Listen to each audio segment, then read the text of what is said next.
What inspires you? To run? To play? To love? For me, it's music.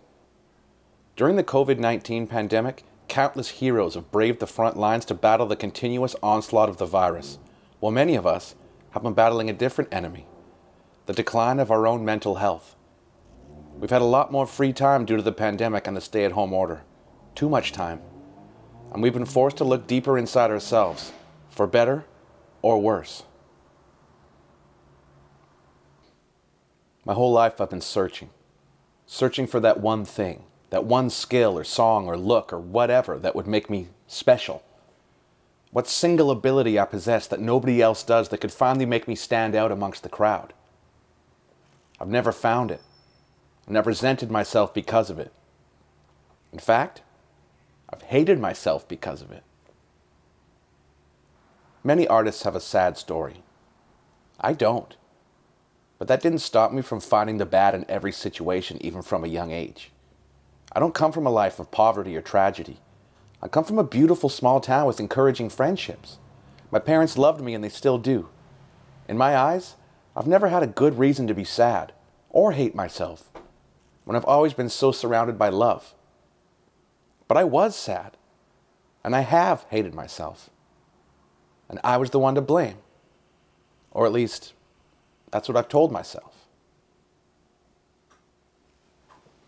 No matter the genre or format, music has always moved me and put me in a headspace where I felt like home. As a teenager, the hope that I found in other artists' song lyrics created a bond between me and those artists to this very day. For me, it was nu metal bands like Finger Eleven, Slipknot, and Korn. Their lyrics gave me a venue to target my own angst and personal demons. Listening and understanding bands' lyrics stopped me from feeling so alone, because there was proof that someone else feels the same way as I do. Learning that these successful bands that I look up to have similar struggles to me, it empowered me. It made me realize that music is about conveying a message to the people about how you really feel. And that epiphany/light bulb moment, it really opened the floodgates for my writing process. It made me want to help others with my music in that same way, through telling my own story, and maybe be able to give back the same passion that I feel was gifted to me through their struggles. Both literally and metaphorically, music has saved my life. I've been expressing myself creatively from a young age. In my eyes, no other career path was an option for me. I took beginner guitar lessons from this guy named Lauren Neal, and I went to this Kamloops summer camp called Kiss 'em, and I learned beginner guitar. I joined the church worship band, I learned basic chord structures, and out of that, I formed my very first rock band. We were called High Maintenance. And when high school was over, I didn't go to college. I didn't even think about it, because I was going to be in a rock band, and I was going to make it, bar none. Aside from being a bigger guy and being able to lift things, being entertaining and writing and creative style media were kind of my entire skill set.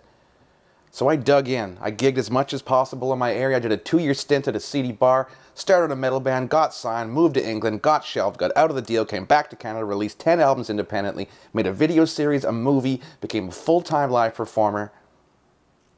And here I am, with very little to show for it. Here I am still doing my best, still putting my best foot forward, but it's still not enough. I sit here wondering when it's going to be my turn. I sit here resenting myself because I feel like I missed my chance. It's my fault that I'm not successful. At least, that's what I've told myself. Most artists have something in common. They have something to say. Some use their music as a protest, some as a coping mechanism, some as a weapon. I've personally used it for all those reasons. But most evidently, music has been a tool utilized for great healing in my life, and as a diary of my truest feelings. I believe it's time to take what I've learned from others and pay it forward. As a musician that's been at the table for many years, over time I began to grow sour at the fact that despite my efforts, nothing I did was commercially or even locally successful. Many of my peers were succeeding and I wasn't. I blame the fact that I was releasing music and still not popular on the fact that I'm not good enough. I'll never be good enough. Those thoughts started me down a road of resenting my own work and resenting anyone that succeeded around me. Why not me? I'd ask myself. It should have been me, I'd mutter under my breath. As I watched all my peers surpass me, I grew rotten and my self-talk became dark and unhealthy. I'd lay awake at night hearing groups of voices chant, "Loser, loser," in my head to the very beat of my own songs. The resentment that I felt towards myself for not reaching my goals and wondering what could have been drained me of my confidence and limited my potential. That made me resent myself even more. I became emotionally fragile. The slightest trigger could launch me into an emotional tailspin.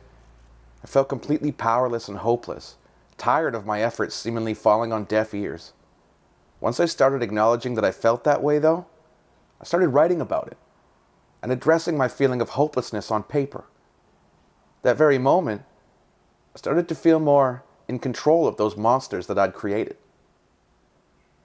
I used to go for walks at the park beside my house, listening to burned compilation CDs of music I got off Napster.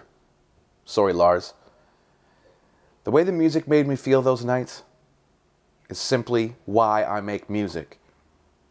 When I turned on the anti-skip that day, turned the volume wheel all the way up, I closed my eyes, and for whatever reason, the music and the lyrics, they matched up with my intentions.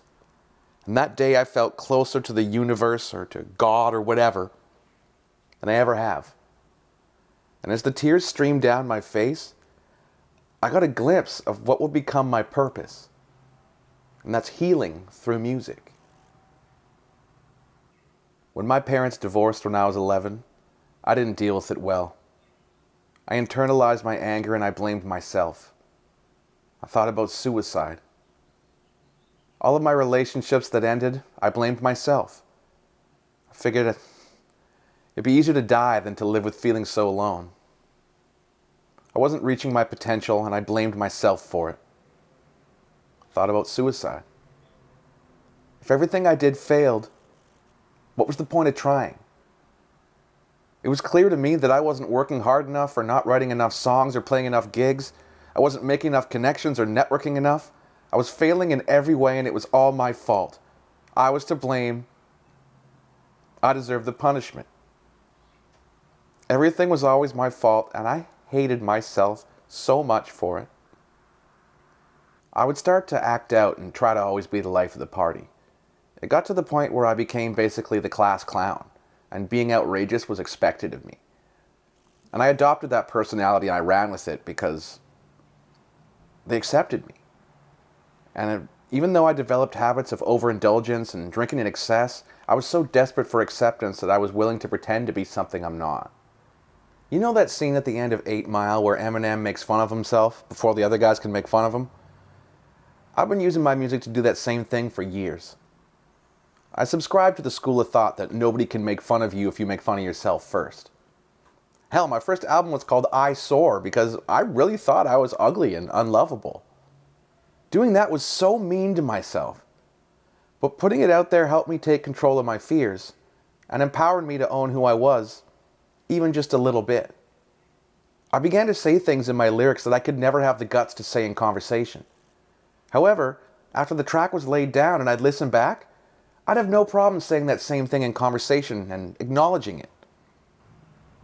The catharsis you get from screaming your guts out or belting out a meaningful lyric is like an emotional punching bag.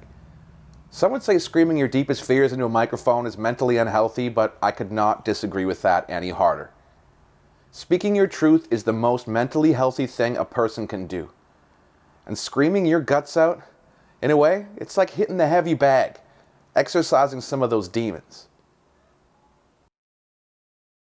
Often I forget how far I've come. I listen back to one of those songs, and it reminds me of who I am and why I do this. It's almost as if I write a song about it. I can always listen back to my own advice and feel confidence in what I'm doing now. It's like past Brad is giving current Brad advice. Depression can make you feel powerless, like your battery never charges no matter how long you plug it in. But whatever your escape is, you can use that as a beacon of hope. For me, it's writing music ideas. But whatever your escape is, think of it as one of those little charge packs you bring with you when you're charging your phone. Or a Cliff Bar for your mind or something.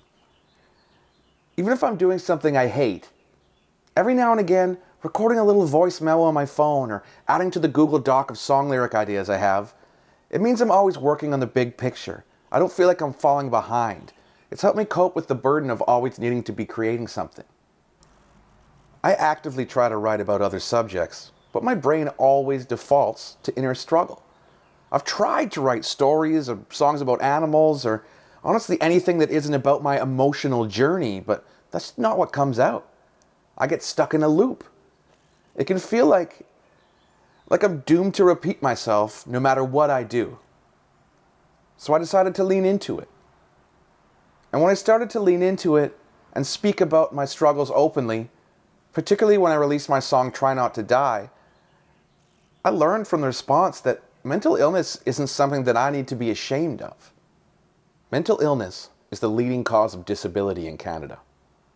By the time Canadians meet the age of 40, 1 of 2 people will have or have had a mental illness. 1 in 5 Canadians suffer from mental illness or addiction. And people with mental illness, they're more likely to die prematurely, by 10 or 20 years. On average, 4,000 Canadians die a year to suicide, an average of 11 suicides a day, 75% of which involve men. In 2016, suicide accounted for 19% of deaths among youth aged 10 to 14, 29% among youth aged 15 to 19, and 23% among young adults aged 20 to 24. And after accidents, suicide is the second leading cause of death for people aged 15 to 24. However, while mental illness accounts for about 10% of the burden of disease, it receives just 7% of healthcare dollars. We need to do better for our youth and for each other. It makes me think back to when I'd go for those walks in the park and how if those bands that I listened to, if they didn't speak their truth to their lyrics, I probably wouldn't be here using this outlet, using this platform to speak my truth. Speaking about these obstacles, it gave me power to start overcoming them. There I would lay in bed with my heart racing, worrying about decisions I made 10 years ago, panicking because I made plans, but knowing I'll never gather myself enough to actually leave the house, making up excuses to get out of those plans to hide the real fact that I feel lazy and kind of powerless. On the flip side of that coin, I'd be putting horrible food in my body and wondering why I had no energy. I'd be drinking nearly every day to manufacture a sense of fun, but messing up my sleeping patterns by doing so. The worst part is that I knew all these things I was doing to myself were detrimental, but I couldn't snap out of it. I would have moments of clarity that would quickly become shrouded by doubt and self-talk of what's the point. Never feeling good enough, therefore always wanting more. I've spent so many years resenting myself that I didn't know how to acknowledge the successes I did have. I would push people away and burn bridges simply because it's easier than facing them. I shut out listening to almost all other music because it stressed me out. Hearing another artist's music made me feel like I was falling behind. I put so much pressure on myself that I need to be working on music all the time that I couldn't enjoy anything. I'd tell myself that none of my songs are any good either because I'm not on the radio. And I'd sit there and mutter under my breath, why not me? Why not me? So I began to talk down to myself for not going to college, for not doing something different. What kind of idiot thought this would work or that this would be sustainable? I'd mull over how foolish I've been to spend so many years going for my dream but having nothing to show for it. Completely blind to the fact that this whole time I'd been mapping my life all along with that negative self-talk. But I gained control over those negative thoughts now by acknowledging them and turning them into strengths. I've been so desperate to succeed as a musician, but too afraid to ask for help. I've been the same way with my mental health for a long time. Desperate for a way out, but never actually asking for help. As men, we're taught that it's weak to ask for help or admit that we can't do something on our own. There's no glory in being a tortured artist. The real legends get themselves help and use their platform to help others get help, whatever size that platform is. Personally, owning my inadequacies and putting them out there for the world to see is how I'm able to face the world standing tall. Do you find yourself not wanting to tell people how you feel because life is hard enough already for them? So you clam up and say nothing? You gotta talk to somebody. The people that you love, they aren't burdened by you. They love you. Some days I wake up motivated and I look at the world through a different lens, excited to see what I can create. And other days, I don't really find anything inspiring. I just stare at a blank page. And that's okay, because there is no time wasted here. The days when I struggle are just as important as the ones when I thrive, because through struggle comes inspiration. I'm not trying to say that I don't still struggle, or that I have any cheat codes to deal with mental illness, because as far as I know, there aren't any. I just want to convey the message that there's always hope, and in my case, writing music is what helps me. Taking a moment to rearrange that furniture a little bit and dust it off, it helps to clear the cobwebs. Personally, I rearrange it with gratitude. If I don't feel like smiling, think of something I'm grateful for in my life, like my cat. And this furrowed brow turns into a smile. The simple act of gratitude can sometimes be enough to get you out of bed. If I acknowledge that monster in writing, I can control it. I can manipulate it. Once my pen hits the paper, those monsters have no power over me. Even if I never find that thing I've been searching for my whole life, that thing that makes me special, that's okay.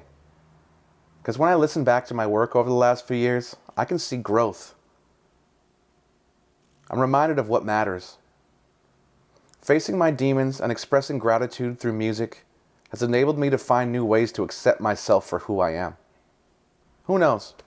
Maybe using my platform, small as it may be, might help someone feel pride in what they do, or be inspired.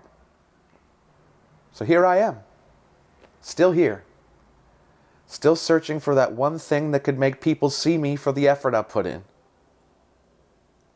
I've learned that I can't shut down the factory. I can't stop it from making monsters. But I can make a conscious choice to change the things that I can change. Things like my diet, the media I consume, most importantly, my perspective. Acknowledging is just the first step. Seeking help is just the second step. There's always going to be work to be done.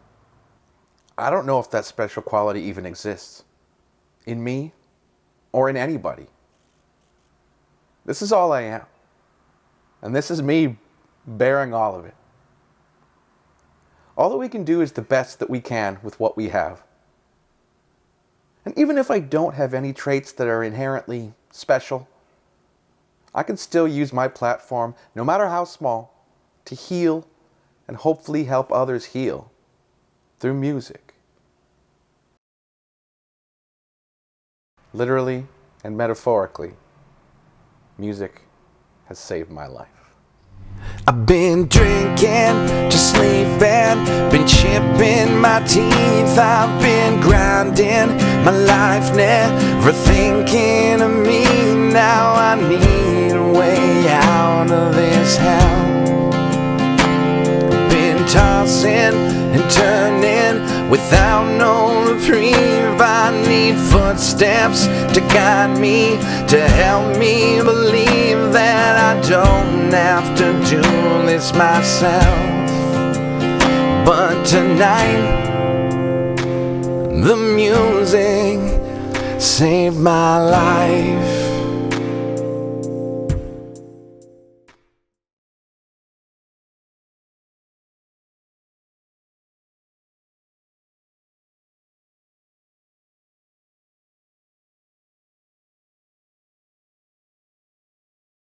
Music be my sword. Music be my shield. Music keep me whole. Music help me heal.